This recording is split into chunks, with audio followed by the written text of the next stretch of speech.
कैसे हैं आप सब? आई होप आप बहुत बढ़िया होंगे। हम प्राइस इलास्टिसिटी ऑफ डिमांड के कॉन्सेप्ट्स क्लियर कर रहे थे, तो आज हम स्टार्ट करेंगे न्यूमेरिकल्स। हमने फर्स्ट मेथड जो देखी थी परसेंटेज चेंज मेथड, और इसको हम बोलते हैं प्रोपोर्शनेट चेंज मेथड, उसके हम न्यूमेरिकल से स्टार्ट करें। बिल्कुल बेसिक से स्टार्ट करेंगे, थोड़ा थोड़ा लेवल बढ़ाते चले जाएंगे। तो आइए देखिए question number 1, what it says, if price of the commodity rises by 40%, accordingly its demand falls by 80%, price elasticity of demand क्या होगा। ये तो बड़ा ही बिल्कुल बेसिक क्वेश्चन है। सबसे पहले हम क्या कर लें, सबसे पहले हम फॉर्मूला लिख लें, that is percentage change in the quantity demanded upon percentage change in the price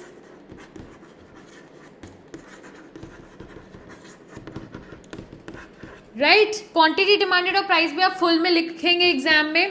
percentage change in the quantity demanded कितना है? If price of the commodity rises by 40%, demand fall कर रहा है 80% से, तो परसेंटेज चेंज क्या होगा? Minus 80%, क्योंकि ये फॉल कर रहा है। फॉल होगा तो माइनस, राइज करेगा तो प्लस, अपॉन में percentage change in the price, price of the commodity rises by 40%, तो ये प्लस 40% हो गया। आंसर क्या आया प्राइस इलास्टिसिटी ऑफ डिमांड का? -2, राइट, -2 आंसर आया। अब क्या करेंगे आप, इसके लिखने का तरीका होता है मॉड लगाएंगे। मॉड आपको पता है ना क्या होता है, जो सब चीजों को पॉजिटिव बना देता है। प्राइस इलास्टिसिटी ऑफ डिमांड आपका 2 आया है, विच इज ग्रेटर देन 1, मतलब ये किसको बिलोंग करता है? Greater than unitary elastic demand को, या फिर इलास्टिक डिमांड को, राइट। और आप एक स्टेटमेंट और लिखेंगे, minus sign indicates the negative relation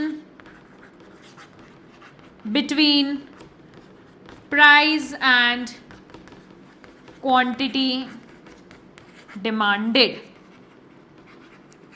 right. और प्राइस ये ग्रेटर देन 1 है, तो साइड में आप लिख देंगे, सॉरी, इलास्टिक डिमांड या फिर greater than elastic demand, right. बहुत ही सिंपल, ये तो बिल्कुल ही फॉर्मूला बेस्ड हो गया। आइए थोड़ा सा लेवल अप करते हैं क्वेश्चन नंबर 2 में। नेक्स्ट क्वेश्चन देखते हैं, if price of the commodity rises from 8 to ₹10 per unit and its demand falls by 80%, what is elasticity of demand? जिन बच्चों को लगता है वो खुद कर सकते हैं, तो यहीं पर वीडियो पॉज करिए और अपनी कॉपी में सॉल्व करिए और फिर क्रॉस चेक करिएगा, राइट। तो चलिए सबसे पहले हम गिवन लिख लेते हैं, क्या क्या गिवन है। Price of the commodity rises from ₹8, तो इनिशियल प्राइस क्या होगी? ₹8। New price that is P1 क्या हो गई मेरे पास? ₹10, और per unit and its demand falls by 80%। ठीक है, देखिए एक परसेंटेज में गिवन है, एक यूनिट्स में गिवन है। मेरे पास 2 फॉर्मूलाज हैं, हमने पिछले वीडियो में 2 फॉर्मूलाज सीखे थे, राइट। तो मुझे भी इसको परसेंटेज में लेके जाना पड़ेगा, तो मैं निकाल लेती हूँ percentage change in the price, क्योंकि मेरा जो ये गिवन है ना percentage change in the demand 80%, तो मुझे परसेंटेज चेंज भी प्राइस में लगेगा, राइट। तो percentage change in price equals to change in P upon में P into 100। change in P क्या होता है? P1 minus P upon में P into 100। P1 क्या गिवन है मेरे पास? 10 minus 8 upon में 8 into 100, 2 upon में 8 into 100, 4। आंसर क्या आ गया? 25। आंसर कितना आ गया मेरा परसेंटेज चेंज का? 25%। अब मेरे पास दोनों चीजें परसेंटेज में है, ओके। आप ये चीज एक और क्रॉस वेरीफाई करिए, परसेंटेज चेंज इन प्राइस अब यहाँ पे पॉजिटिव ही आएगा। क्यों पॉजिटिव आएगा?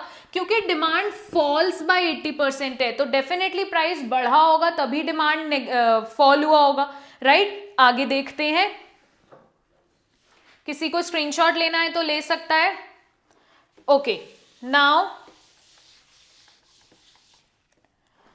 Price elasticity of demand is equal to percentage change in quantity demanded. मैं शॉर्ट में लिख रही हूँ just to save time, and percentage change in the price. आप एग्जाम में प्लीज ये याद रखिएगा, आप पूरा पूरा लिख कर आएंगे.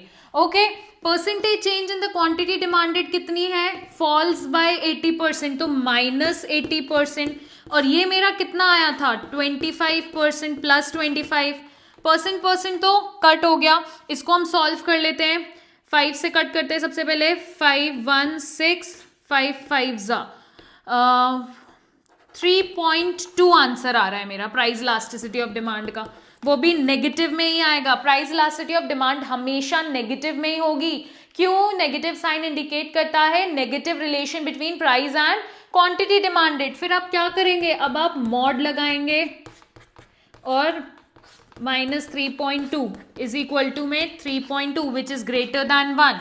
यहाँ पे आप क्या लिखेंगे, greater than unitary elastic demand या फिर इलास्टिक डिमांड. और हर क्वेश्चन में क्या मेंशन करेंगे, negative sign indicates the negative relation between price and the quantity demanded. So that was it for this question. कोई डाउट्स है किसी को तो बिल्कुल कमेंट बॉक्स तो खुलाइए. आइए नेक्स्ट क्वेश्चन देखते हैं. चलिए तो देखते हैं next numerical. A consumer buys 10 units of the commodity at ₹5 per unit. सबसे पहले गिवन लिखते जाए तो इजी हो जाएगी जिंदगी थोड़ी. बाइस प्राइस, बेस प्राइस लिखना है, बेस क्वांटिटी लिखना है, न्यू प्राइस लिखना है, न्यू क्वांटिटी लिखना है, राइट. बस अब आपको फिल करना है इनको. Buys 10 units of the commodity, तो बेस कमोडिटी कितनी हो गई, base quantity 10 at the ₹5 per unit, तो ₹5. He buys 12 units when price falls to ₹4 unit. जब प्राइस 4 पे चला गया तो उसने क्वांटिटी बढ़ा दी, 12 क्वांटिटी खरीदने लग गया. अब हमारे पास दूसरा फॉर्मूला भी है. जब हमको सब चीजें क्वांटिटीज में दिए होते हैं, नंबर्स में गिवन होता है और कुछ परसेंटेज में नहीं गिवन होता है, तो हम कौन सा फॉर्मूला यूज करते हैं, हम सेकेंड फॉर्मूला यूज करते हैं. Change in the quantity upon change in P into P by Q. जिसके लिए मुझे चेंज इन क्यू और चेंज इन पी निकालना पड़ेगा, तो मैं यहाँ पे निकाल दे रही हूँ. चेंज इन क्यू मतलब Q1 minus Q, Q1 minus Q मतलब 12 minus 10 that is 2 units. Similarly change in the P is equal to P1 minus P. P1 कितना है 4 माइनस 5 दैट इज -1. यहाँ पे माइनस प्लस का ध्यान रखिएगा. चेंज इन द क्वांटिटी कितना है मेरे पास 2. चेंज इन P कितना आया -1. P कितना गिवन है 5. Q कितना गिवन है 10. बेस क्वांटिटी कैलकुलेट कर दीजिए, सिंपल. -10 आंसर क्या आ गया -1. प्राइस इलास्टिसिटी ऑफ डिमांड का आंसर कितना आ गया -1. अगेन आप क्या करेंगे, मॉड में डालेंगे इज इक्वल टू 1 क्या है, यूनिटरी इलास्टिक डिमांड. मेंशन कर दीजिए यूनिटरी इलास्टिक डिमांड. और एक और चीज क्या मेंशन करेंगे, minus sign indicates the negative relationship between price and the quantity demanded, right. हमको सिर्फ एक छोटी सी चीज जज करनी होती है कि हमको कौन सा फॉर्मूला इसमें लगाना है, that's it. The questions are very easy. कुछ हार्ड एंड फास्ट रूल्स नहीं है, बस छोटी छोटी जो चीजें हैं वो माइनस प्लस का साइन का वो आपको ध्यान रखना है. You are good to score अच्छा numbers in this chapter, right. थोड़ा क्वेश्चंस को और मॉडिफाई करते हैं नेक्स्ट क्वेश्चन के साथ. नेक्स्ट न्यूमेरिकल देखते हैं. A consumer buys 80 units of a good at a price of ₹4 per unit. सबसे पहले हम क्या कर ले, हम गिवन लिख लेते हैं यहाँ पे, राइट. बाइज 80 यूनिट्स, हमको बेस प्राइस और बेस क्वांटिटी लिखना होता है सबसे पहले. तो बेस क्वांटिटी क्या हो गया 80 एट अ प्राइस ऑफ ₹4, तो 4 लिख लेते हैं. Due to fall in its price he buys 100 units of the commodity, तो Q1 कितना हो गया 100. If price elasticity of demand is -1, find the new price. मुझे क्या कैलकुलेट करना है, न्यू प्राइस कैलकुलेट करना है. और गिवन क्या है, price elasticity of demand -1 given है, right. Price elasticity of demand -1 given है और मुझे एक कंपोनेंट को फाइंड आउट करना है. आगे देखते हैं क्या कौन सा फॉर्मूला यूज होगा आपके हिसाब से. Price elasticity of demand is equal to change in Q upon में change in P into P by Q, right. अब मुझे चेंज इन पी और चेंज इन क्यू को कैलकुलेट करना पड़ेगा. मैं यहाँ पे साइड में कैलकुलेट कर रही हूँ. चेंज इन क्यू तो भाई इजीली कैलकुलेट हो जाएगा क्योंकि Q1 माइनस क्यू, तो 100 माइनस 80, आंसर क्या आ गया 20. क्या चेंज इन पी कैलकुलेट हो सकता है, नहीं हो सकता क्योंकि P1 माइनस पी होना है, राइट. तो P1 तो गिवन ही नहीं है.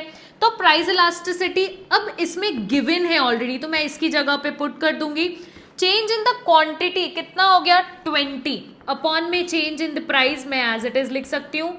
P मेरे पास है 4 और Q मेरे पास गिवन है 80, राइट। मैं इसको सॉल्व कर दूं तो चेंज इन द P मेरा कितना आ गया, I am continuing it here, right. इतना देख लीजिए, फिर आगे मैं उधर कंटिन्यू कर रही हूँ। चेंज इन द P मेरा कितना आ गया आंसर -1। अब चेंज इन P क्या होता है formula wise, P1 minus P, ये आंसर है -1। P1 कितना गिवन है मुझे नहीं पता, मुझे यही तो फाइंड आउट करना है। P कितना गिवन है 4 गिवन है, तो P को मैं इस साइड ले जाऊं तो क्या हो जाएगा -P1, तो ये इस साइड गया है -4 + 1 -3 P1 माइनस माइनस कट, तो P1 मेरा कितना आ गया 3। फाइनल आंसर मेरे P1 का कितना आ गया ₹3। अगर मैं सिर्फ 3 बोलती हूं तो वो गलत है, क्योंकि यहाँ पे शुरू से रुपीज में चीजें चली आ रही है और अभी भी आंसर गलत है। अगर मैं बोलूँ it is ₹3 per unit, right. जो भी चीजें मेंशन्ड होती है ना यहाँ पे, वही एग्जैक्टली मुझे नीचे लाना होता है। किसी को कोई प्रॉब्लम है इस न्यूमेरिकल में तो बिल्कुल कमेंट में पूछ सकते हैं। Let's move to the last numerical. देखिए इस न्यूमेरिकल में क्या चेंज था, इसमें price elasticity of demand given थी, नेगेटिव में गिवन थी। अब जो नेक्स्ट न्यूमेरिकल होगा ना वो भी इसी पैटर्न पे होगा, बस छोटा सा डिफरेंस होगा। Let's see that. देखते हैं numerical. The demand of the good is 300 units at ₹20।